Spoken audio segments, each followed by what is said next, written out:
جی السلام علیکم ناظرین، میں ہوں محمد ارسلان، آپ دیکھ رہے ہیں ہمارا یوٹیوب چینل۔ ہمارے ساتھ آج کے مہمان خصوصی ہیں محمود عبائی صاحب، جو کہ سینئر صحافی بھی ہیں۔ آج جو سیاسی ڈیولپمنٹ ہوئی ہے اس پر بڑا زبردست ایک تجزیہ کرنے جا رہے ہیں ہم۔ السلام علیکم بھائی صاحب۔ وعلیکم السلام۔ بھائی صاحب، سب سے پہلا میرا سوال ہے کہ عمران خان کو پی ٹی آئی کو آج پھر اسمبلی واپسی کی دعوت دی گئی ہے، تو آپ کا کیا خیال ہے؟ اسمبلی واپس جائیں گے عمران خان؟ جبکہ ایک طرف وہ صوبائی اسمبلیاں تحلیل کرنے کا دعویٰ کر بیٹھے ہیں اور دوسری طرف دعوت دی گئی ہے انہیں قومی اسمبلی میں، تو کیا کہنا چاہیں گے آپ؟ بسم اللہ الرحمن الرحیم۔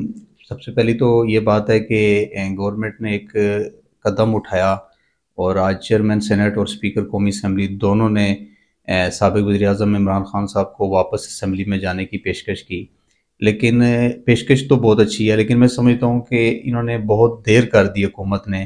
شاید آج اگر عمران خان صاحب واپسی کا راستہ یو ٹرن لینا بھی چاہیں تو میں نہیں سمجھتا کہ وہ واپس جا سکتے ہیں، کیونکہ وہ اس حد تک آگے چلے گئے ہیں کہ اب ان کے لیے واپسی ممکن نہیں۔ اس کی وجہ یہ ہے کہ عمران خان صاحب نے اب جو اسمبلیاں ہیں وہ تحلیل کرنے کا ایک فیصلہ کر چکے ہیں، اور انہوں نے آج کی جو پریس کانفرنس تھی اس میں بھی انہوں نے یہ کہا ہے کہ وہ اسی ماہ دسمبر میں ہی جو ہے وہ اسمبلیاں تحلیل کر دیں گے، تو میں نہیں سمجھتا کہ وہ اسمبلیوں میں واپس جائیں گے۔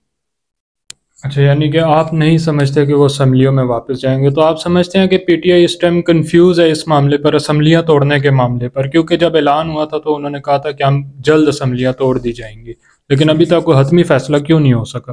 دیکھیں، سیاست جو ہے یہ بڑا ایک پیچیدہ اس کو آپ کہہ سکتے ہیں چیز ہے، کہ اس میں جو عمران خان صاحب اور ان کے جو اتحادی ہیں ان کی پالیسیز یہ ہیں کہ حکومت پر پریشر ڈالا جائے، ان پر دباؤ ڈالا جائے، اور جو اپنا ایک مطالبہ ہے کہ جلد از جلد الیکشن ہونے چاہیے وہ اس کی طرف جانا چاہتے ہیں۔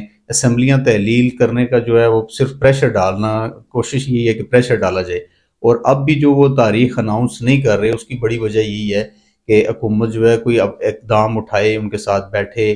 اور عمران خان صاحب پہلی دفعہ میرا خیال ہے انہوں نے حکومت کو مذاکرات کی دعوت بھی دی ہے، وہ اسی وجہ سے دی ہے کہ کسی طرح سے ان کو الیکشن کی طرف جائیں اور ان کو ڈیٹ مل جائے، اور اگر ان کو حکومت ڈیٹ دے دیتی ہے یا مل جاتی ہے تو میں سمجھتا ہوں کہ یہ ان کی بڑی کامیابی ہے۔ یہ کوئی بڑی بات نہیں کہ اسمبلیاں توڑیں یا نہ توڑیں، اس کے مقاصد پہ نظر ہونی چاہیے کہ وہ مقصد کیا ہے اور اس مقصد کی طرف وہ کس طرح جا سکتے ہیں۔ میرے حساب سے یہ چیز ہے۔ لیکن محمود بھائی صاحب، ابھی جو صورتحال ہے اس ٹائم ملک میں سیاسی عدم استحکام ہے، جس کا ایک ڈائریکٹ امپیکٹ جاتا ہے ملکی معیشت پر بھی۔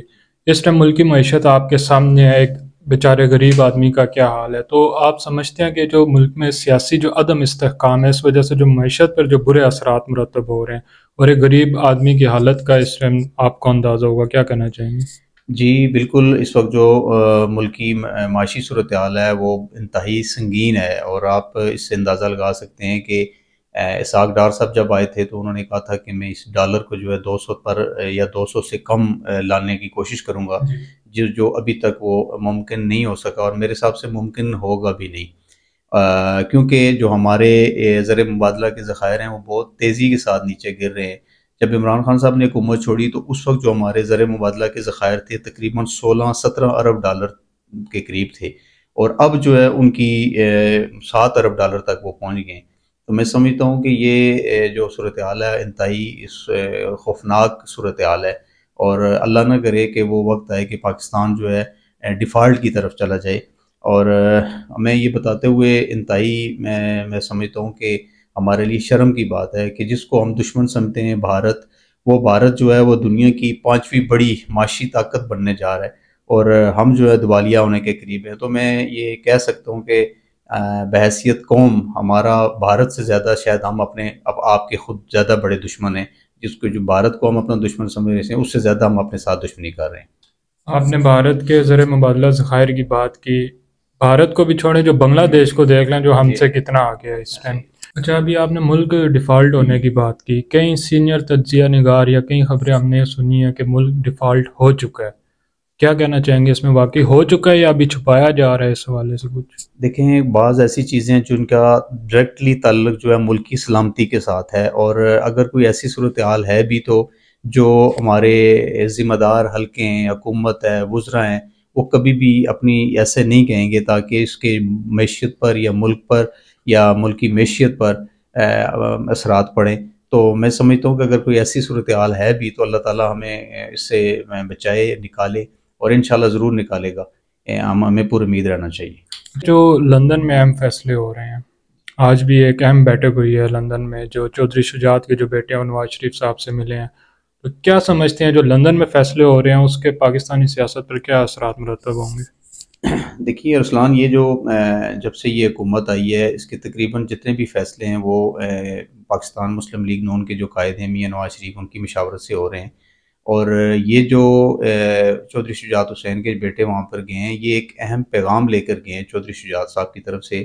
اور میاں نواز شریف صاحب نے بھی چودھری شجاعت حسین صاحب کے لیے نیک خیر سگالی کا جو پیغام دیا ہے۔ تو میں سمجھتا ہوں کہ سیاست میں قربتیں ہونی چاہیے اور یہ مذاکرات سے ہی ممکن ہے۔ اور میں سمجھتا ہوں کہ آنے والے دنوں میں چودھری شجاعت حسین صاحب ہیں، ان کی بھی لندن روانگی اور وہاں پر ایک اہم میٹنگ میاں نواز شریف سے ہونے کا امکان ہے، اور اس سے جو ہے ایک بہتر ملکی جو صورتحال ہے، سیاسی صورتحال، اس میں بہتری آنے کی توقع ہے۔ اور میں سمجھتا ہوں کہ تمام جو پولیٹیکل فورسز ہیں ان کو آپس میں مذاکرات کرنے چاہیے اور مل بیٹھ کر جو ملکی بحران ہے ان کا حل نکالنا چاہیے۔ محمود بھائی صاحب، میرا آخری کوشچن ہے، جو افغانستان بارڈر پار سے جو بار بار خلاف ورزیاں ہو رہی ہیں، یہ کیا وجہ ہے ان خلاف ورزیوں کی؟ جبکہ طالبان کی حکومت آئی تو پاکستان سمجھ رہا تھا کہ شاید کوئی امن ہوگا، تو لیکن پھر بھی خلاف ورزیاں کی جا رہی ہیں، کیا وجہ ہے اس چیز کی؟ دیکھیں جی، میں سمجھتا ہوں کہ ہماری جو خارجہ پالیسی ہے، یہ اس کی ایک تنزلی یا ناکامی کا یہ ایک ہے کہ افغانستان جو ہے وہ بار بار ہماری جو سرحدی خلاف ورزی ہے اس کا مرتکب ہو رہا ہے، اور ہماری جو حکومت ہے وہ صرف احتجاج تک ہی محدود ہے۔ میں سمجھتا ہوں کہ افغانستان کے ساتھ مل بیٹھ کر اس معاملے کا ایک مستقل حل نکالا جانا چاہیے۔ اور جو میری اطلاعات ہیں ان کے مطابق یہ جو آج جھڑپ ہوئی ہے، یہ وہاں پر جو چوکیاں تھیں وہ چوکی قائم کرنے کی کوشش تھی، اور پاکستان کی طرف سے جو سرحد پر باڑ لگائی گئی تھی اس باڑ کو اکھاڑنے کی وجہ سے یہ جھڑپ ہوئی ہے اور دو طرفہ فائرنگ ہوئی۔ اور سب سے بڑا جو المیہ ہے وہ یہ ہے کہ ہماری جو شہری آبادی ہے اس پر ڈائریکٹلی فائرنگ کی گئی اور بھاری ہتھیاروں سے حملہ کیا گیا، جو میں سمجھتا ہوں کہ کبھی جنگ کی جو صورتحال ہو تو اس میں بھی ایسی پوزیشن نہیں ہوتی۔ بہرحال پاکستان نے اس پر احتجاج کیا، ان سے باضابطہ رابطہ کیا، اور جو چمن بارڈر تھا بند تھا اس کو پھر دوبارہ کھول دیا گیا ہے۔ امید یہی کرتے ہیں کہ اللہ کرے کہ ہمارے جو ہمسایہ ممالک ہیں ان کے ساتھ اچھے تعلقات ہوں، اور کسی قسم کی ہم بدامنی یا بدمزگی نہیں چاہتے، خاص کر کے جو ہمارے برادر اسلامی ملک ہیں ان کے ساتھ ہمیں پاکستان کو کسی بھی قسم کا نہ ہمیں خلفشار چاہیے نہ بدامنی چاہیے، کیونکہ ہم ایسے مسائل میں گھرے ہوئے ہیں کہ پاکستان مزید کسی جھڑپ، جنگ یا جھگڑے کا متحمل نہیں ہو سکتا۔ کیا آپ سمجھتے ہیں کہ اس کے پیچھے کوئی قوت ہو سکتی ہے؟